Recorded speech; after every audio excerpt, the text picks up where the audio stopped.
Hello students, how are you all? Hopefully fine. Students, as we know that कि lockdown चल रहा है, तो लॉकडाउन के कारण हमें जो अपनी क्लासेस हैं वो ऑनलाइन शिफ्ट करनी पड़ी हैं। और हम ये भी जानते हैं कि जो एजुकेशन है that is a life long process, it's a continuous process. तो इसको तो हमने मेंटेन करना ही होता है। Students, I am Meenakshi and I'll teach you biology. So let's start first discussing our syllabus. हम अभी अपना सिलेबस डिस्कस करने वाले हैं। क्लास 9th में हमें 6 चैप्टर्स हैं। First is improvement in food resources, next the fundamental unit of life, third tissues, next diversity in living organisms, next why do we fall ill, and the last is our environment. Right, ये 6 के 6 chapters आपको 9th class में हम पढ़ाएंगे। लेकिन आज जो हम चैप्टर स्टार्ट करने वाले हैं that is the fundamental unit of life. बेटा वेरी बेसिक और वेरी इंटरेस्टिंग चैप्टर, और ये पूरी बायो का बेस है। The fundamental unit of life, हम पहले ये चैप्टर स्टार्ट करेंगे क्योंकि बेस अगर आपका क्लियर होगा तो बाकी चैप्टर्स को आपको पढ़ने में कोई भी परेशानी नहीं होगी। Right, so we'll discuss this chapter now. So students, let's start the chapter, the fundamental unit of life. Students, as we know that कि जो इस धरती पे इतने डिफरेंट तरह के ऑर्गेनिजम्स हैं, राइट, और हर एक ऑर्गेनिज्म अपने दूसरे से, या हम बोलें कि दूसरे से काफ़ी अलग होता है, राइट। तो अगर मैं इनको ब्रॉडली क्लासीफाई करने की ट्राई करूँ तो इट वुड बी, इनमें क्या क्या आएंगे, बैक्टीरिया आ सकते हैं, प्रोटिस्ट आ सकते हैं, फंजाई हैं, प्लांट्स हैं, एनिमल्स हैं। सो उनको हमने क्लासीफाई कर दिया based upon their characteristic features. तो ये बात तो बिल्कुल परफेक्ट है कि डाइवर्सिटी बहुत ज़्यादा है, राइट। अब आपके माइंड में क्वेश्चन कि डाइवर्सिटी होती क्या है। बेटा डाइवर्सिटी को अगर मैं एक वर्ड हिंदी में आपको बताना चाहूँ तो दैट मीन्स विभिन्नता, वेराइटीज़। सो इतनी ज़्यादा वैरायटी है लिविंग ऑर्गेनिजम्स के इस अर्थ पे, और they are classified also accordingly on the basis of their characteristic features, right. तो हम ये भी जान लेते हैं कि ये जो इतने ज़्यादा डिफरेंट इंडिविजुअल्स लग रहे हैं हमें, लाइक एनिमल्स अलग हैं, प्लांट्स हैं, प्रोटिस्ट हैं, फंजाई हैं, बैक्टीरिया हैं, लेकिन हम सब में एक चीज़ कॉमन है, और इन सब में एक चीज़ कॉमन है, that is a microscopic unit. Yes, हम सब का जो बेसिक यूनिट है, जो माइक्रोस्कोपिक यूनिट है, दैट इज़ सेल, वो हम सब में कॉमन है, राइट। लेकिन हो सकता है कुछ ऑर्गेनिज्म यूनिसेलुलर हों और कुछ ऑर्गेनिजम्स मल्टीसेलुलर हों। But as a name indicates, unicellular, uni का मतलब होता है one. So these are the organisms that are made up of just single cell, that are made up of single cell. Students, any example? Yes, its perfect example is even bacteria, or example amoeba, और example paramecium, और बहुत सारी examples हैं। So now next अगर हम discuss करें multi cellular, multi means many, बहुत सारे। So they are made up of many cells. So they contain many cells. So we can also say that कि many cells they group together and acquire different functions to form body parts. तो इनमें body parts की formation होएगी, because different cells मिलके क्या बनाएंगे, tissues, और tissues मिलके क्या बनाते हैं बेटा, organs, and organs मिलके क्या बनाते हैं, organ system, and organ system form complete organism. तो हम ये कह सकते हैं जिसमें इतने ज़्यादा सेल्स होंगे तो definitely there must be division of labour. Division of labour का मतलब काम का बंटवारा। यस, वी नो दैट एक पर्टिकुलर ग्रुप ऑफ सेल्स का काम एक पर्टिकुलर ही होगा, लाइक नर्वस टिश्यू का काम मैसेजेस को कंडक्ट करना होता है, मसल टिश्यू का जो काम होता है वो मूवमेंट और लोकोमोशन में होता है, सो एंड सो ऑन। तो हमें इतनी बात क्लियर हो गई है अभी तक कि डाइवर्सिटी बहुत है, और लेकिन एक चीज़ हम सब में कॉमन है, दैट वी हैव, जो लिविंग ऑर्गेनिजम्स हैं उनमें माइक्रोस्कोपिक यूनिट क्या होता है, सेल। तो ये जो ऑर्गेनिजम्स हैं either they can be unicellular और they can be multi cellular. अब हमारे माइंड में जब ये सारा चीज़ पढ़ ली तो एक क्वेश्चन आया कि सेल की नीड ही क्यों थी हमें, what is the requirement of cell students? Yes, the requirement of the cells is to perform metabolic reactions. What are metabolic reactions? Beta, metabolic reactions include two reactions itself, two kinds of reactions, anabolic reactions and catabolic reactions. Remember, anabolic reactions are constructive reactions, जिसमें कोई चीज़ बनती है, constructive reactions, whereas catabolic reactions are destructive reaction, जिसमें चीज़ें टूटती हैं, जैसे respiration, it's a catabolic process, and photosynthesis जिसमें कि फूड बन रहा है, it is an anabolic process. तो जितने भी हमें अपनी मेटाबॉलिक रिएक्शंस करनी हैं तो वो सारी कहाँ पे होनी है, इनसाइड आर सेल। तो हमें लाइफ को सस्टेन करने के लिए, मेंटेन करने के लिए हमें किसकी ज़रूरत है, सेल की रिक्वायरमेंट है, राइट? क्योंकि सेल के अंदर मेटाबॉलिक रिएक्शन जो है वो चलेंगी। नाउ अब हम स्टूडेंट डिस्कस करते हैं सेल की डेफिनेशन। बेटा सेल जो है, अब ध्यान से सुनना, सेल जो है दैट्स अ बेसिक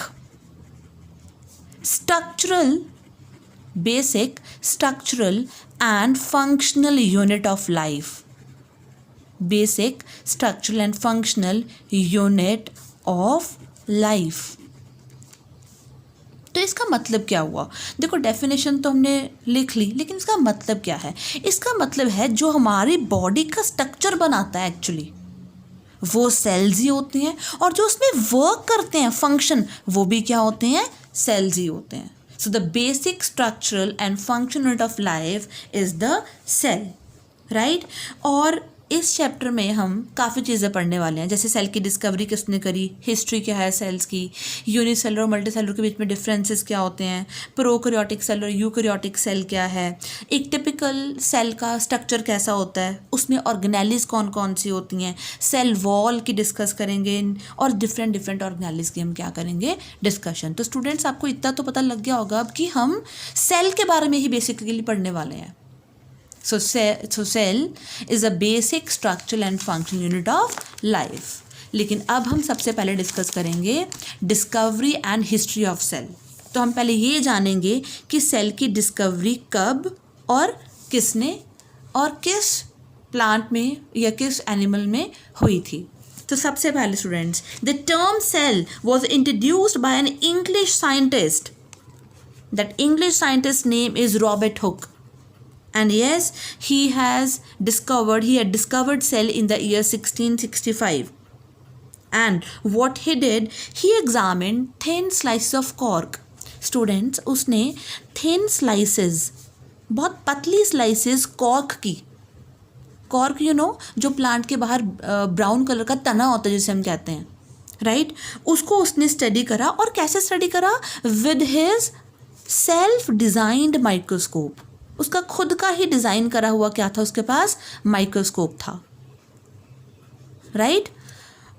जब उसने इसको स्टडी करा, और अब एक माइंड में एक चीज़ और, ये जो कॉर्क है वो किस प्लांट से लिया गया? ये लिया गया था कॉर्क ओक ट्री से, राइट? स्पेनिश ओक ट्री था, उसका नाम है बेसिकली, ओक ट्री का साइंटिफिक नेम होता है क्वर्कस।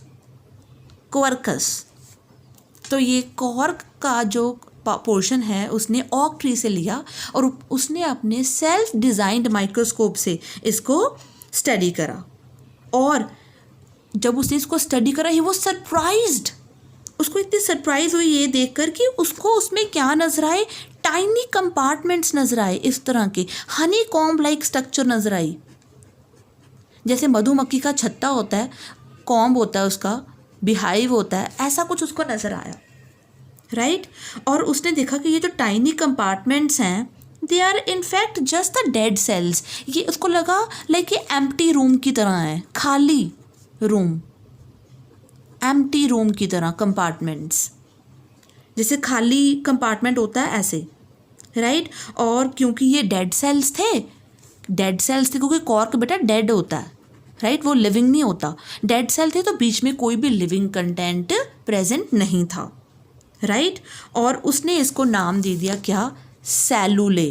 क्या नाम दिया इसको, सेलुले। सेलुले का मतलब ही ये होता है लिटिल रूम, राइट। सेलुले का मतलब ही क्या होता है students, little room. Clear. So basically सेलुला एक लैटिन वर्ड है जिसका मतलब होता है लिटिल रूम। तो क्योंकि हम बेटा अभी सिर्फ इसकी हिस्ट्री पढ़ रहे हैं, तो हम अगला साइंटिस्ट डिस्कस करेंगे, Anton von Leeuwenhoek. He was a scientist जिसने कि इम्प्रूव्ड माइक्रोस्कोप डिस्कवर करा था in the year 1674। Remember, first dead cell was described by in 1665 by Robert Hooke, but the first living cell, students kindly note, अगर आपको ये question आता है first living cell was discovered by, तो answer आएगा Anton von Leeuwenhoek. First cell पूछा जाता है तो you can write Robert Hooke, right.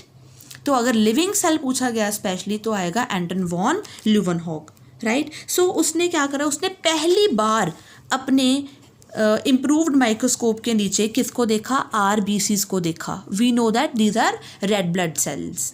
उसने और क्या चीज़ नोट करी, उसने ह्यूमन के स्पर्म सेल्स भी इसमें देखे, human sperm cells, right. Even उसने प्रोटोजोन्स देखे। बेटा प्रोटोजोन्स में हम क्या लेते हैं, प्रोटोजोन्स में हम जैसे कि अमीबा, पैरामीशियम, राइट, ये सारे हम प्रोटोजोन्स में ही डिस्कस करते हैं, राइट। और हमें ये पता है उसके बाद बेटा, ये तो अभी हम 1674 की बात कर रहे थे, इसके बाद 19th सेंचुरी में बहुत अच्छी डिस्कवरी होनी शुरू होगी। रीज़न बिकॉज एडवांस टेक्निक्स हमारे पास अवेलेबल हो चुकी थी तब तक।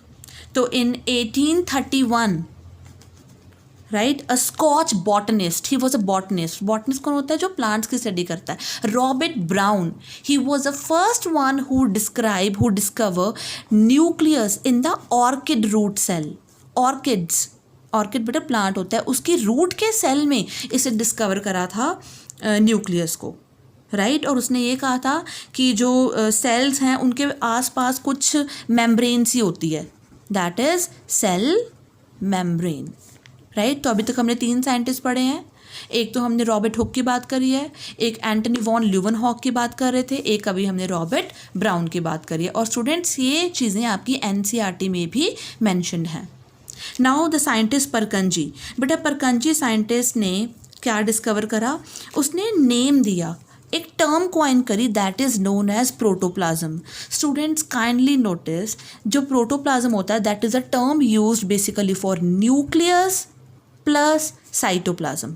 न्यूक्लियस और साइटोप्लाज्म दोनों को जब मैं बोलूँगी तो it means I am talking about protoplasm. जब मैं अकेला साइटोप्लाज्म बोल रही हूँ तो it means I am not included nucleus in it, right. जब अकेला न्यूक्लियस बोल रही हूँ तो हम साइटोप्लाज्म नहीं इंक्लूड करें। जब मैं प्रोटोप्लाज्म बोल रही हूँ it means we are talking about nucleus plus cytoplasm. So what he said, he noticed this in the plant cell कि there is a kind of a material found in the plant cell and he termed it as a protoplasm, right. Another scientists, they are Sheldon and Scavon, but they are the very important, right, because they are the scientists who gave cell theory. Remember, Sheldon was a botanist whereas Scavon was zoologist. But zoologist as a name indicates ये animals की study करते हैं, whereas जो botanist होते हैं ये plants की study करते हैं, राइट। और 1838 में शेल्डियन ने और स्कैवन ने 1839 में सेल थ्योरी दी थी। बेटा इस थ्योरी के अकॉर्डिंगली जो इन्होंने पॉइंट्स बताए वो ये थे कि हर living organism, that every living organism is made up of cells, कि हर एक लिविंग ऑर्गेनिज्म किस चीज़ का बना होगा, सेल्स का बना होगा, right.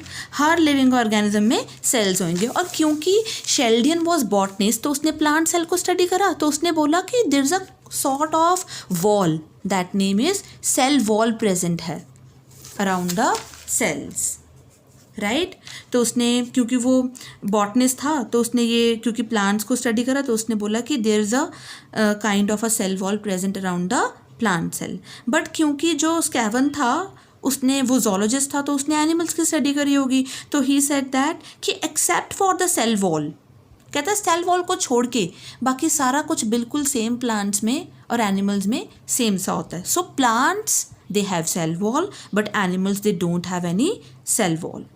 So Skevan found that except for the cell wall the animal cells more or less resemble with that of the plant cells in the having nucleus and having even cell membrane. तो plant और animal cell almost same से except that plant cell has cell wall, right? बाकी उन्होंने organelles की discussion नहीं करी, सिर्फ nucleus और साइटोप्लाज्म ही देखा बस, ज़्यादा नहीं.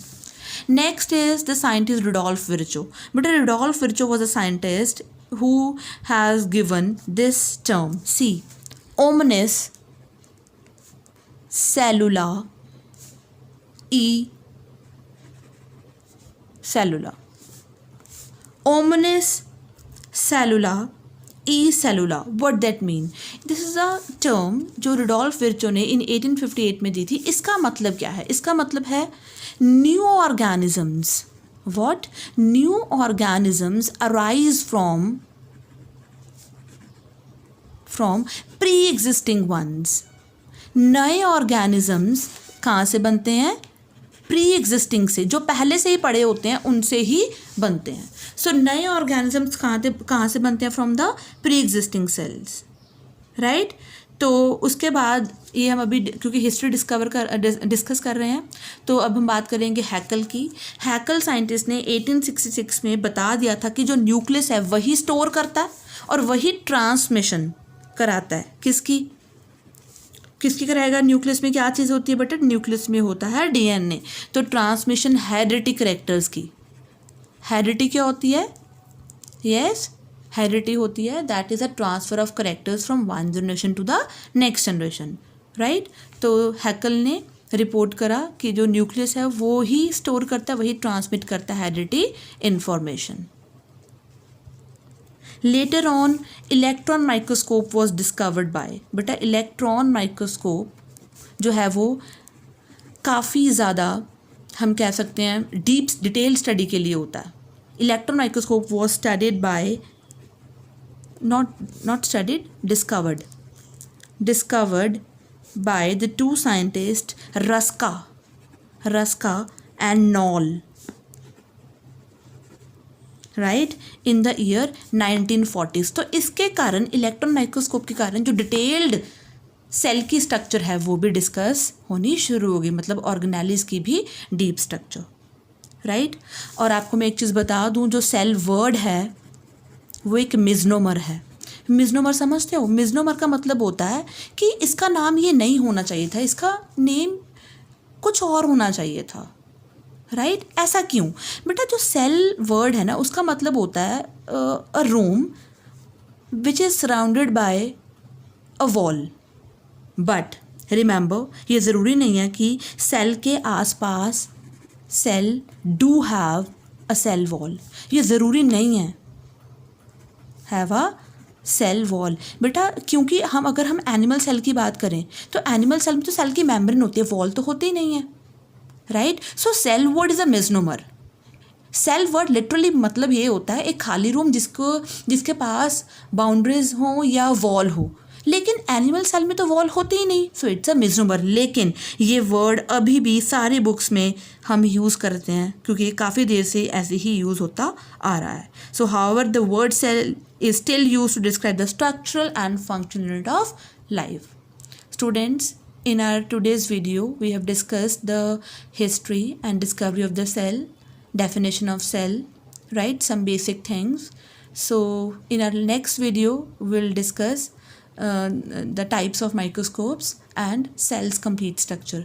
Till then, stay home, stay safe.